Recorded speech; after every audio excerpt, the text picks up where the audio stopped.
Bonjour, bonjour, bonjour chez vous. Bon après-midi, bonsoir, ça dépend de l'heure que vous allez suivre Maman Lydie, votre maman. Abonnez-vous, abonnez-vous, abonnez-vous. Aujourd'hui, je vais parler de quelque chose qui est très importante. Rappelez-vous qu'on est en train de chercher à construire une famille heureuse. Et parmi ces choses aujourd'hui, j'ai à cœur, donc je vais un peu partager les choses qui fait que l'un des conjoints, après avoir s'est témoigné beaucoup d'amour pendant des fiançailles, et le moment où on se marie, on commence peut-être à se méconduire, on commence peut-être à changer son attitude et à devenir impoli, insolente et autre chose qu'on connaît qui se passe dans des relations.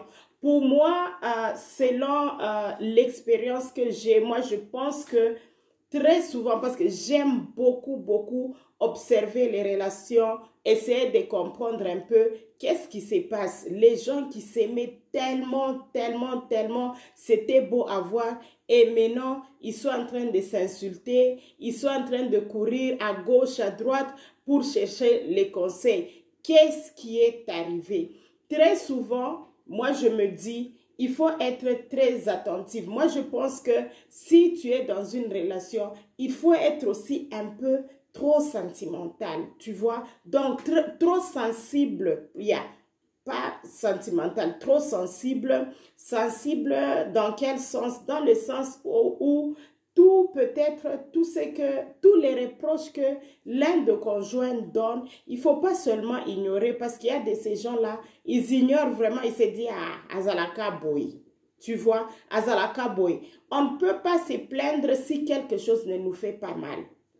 C'est de la même façon avec l'homme et la femme, parce qu'il y a beaucoup d'hommes aussi, ils se plaignent ou bien dans la zone reproche, ce que zoyo kate, en tout cas, ils commencent à se méconduire. C'est de la même façon aussi avec la femme. Peut-être la femme ne va pas se méconduire, mais au fur et à mesure qu'elle est en train de se plaindre peut-être, ou bien de te faire les reproches que tu ne prends pas, il y aura un jour où elle peut s'en aller, où elle commence à se méconduire, ou bien elle devient insolente et vous changez l'atmosphère de votre maison, chose qui n'est pas bien. Moi, je pense que les débuts du mariage, ou bien les fiançailles, on a toujours parlé. Donc, on se parle, quand on sera marié, on va vivre comme ça, avec nos enfants, et blablabla. Mais il y a toujours eu une personne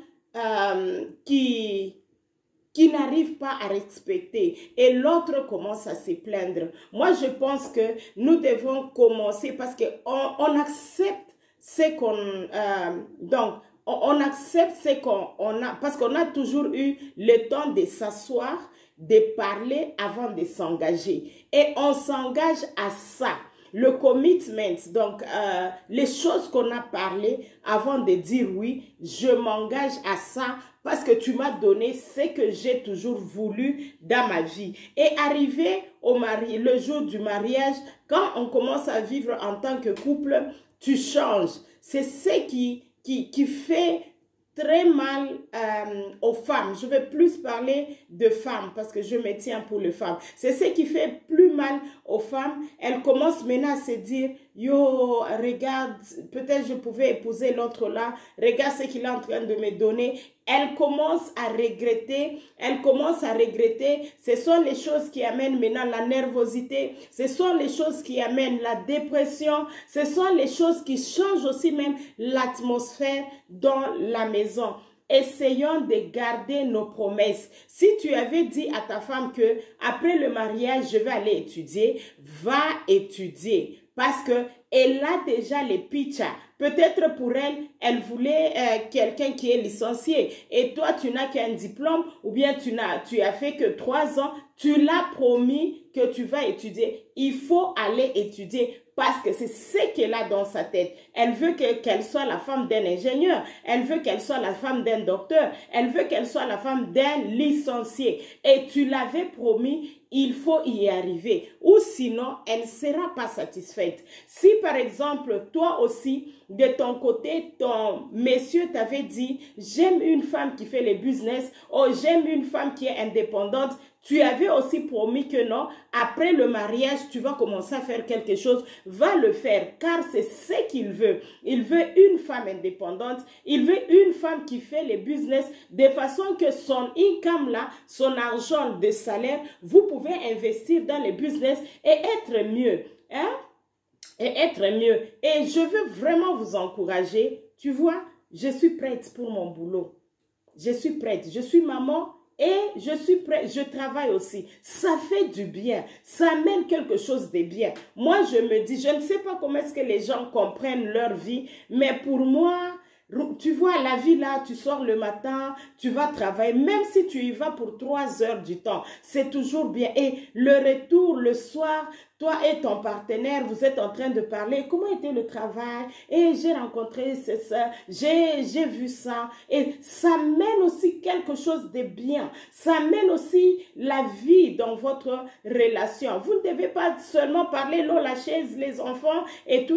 Amenez quelque chose de bien. Les réalités que vous êtes en train de passer dans vos business, dans vos boulots, amenez ça. Spicer, hein? Donnez les épices à votre relation, hein? Donnez les épices à vos relations.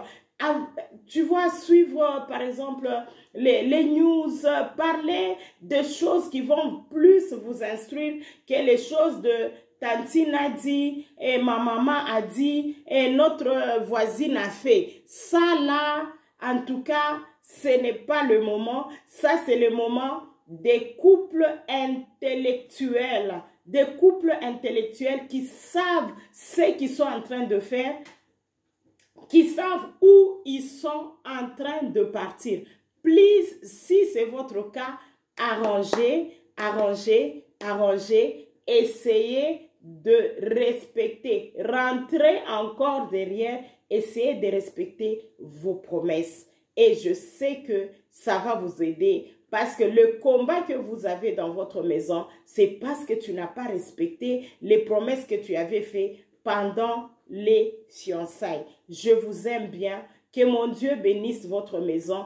Que mon Dieu vous donne la paix. Qu'il soit Jéhovah Shalom dans votre maison. Que mon Dieu bénisse vos enfants. Donnez la paix à vos enfants. Please. Abonnez-vous, c'était Maman Lydie. Je vous aime bien. Bye.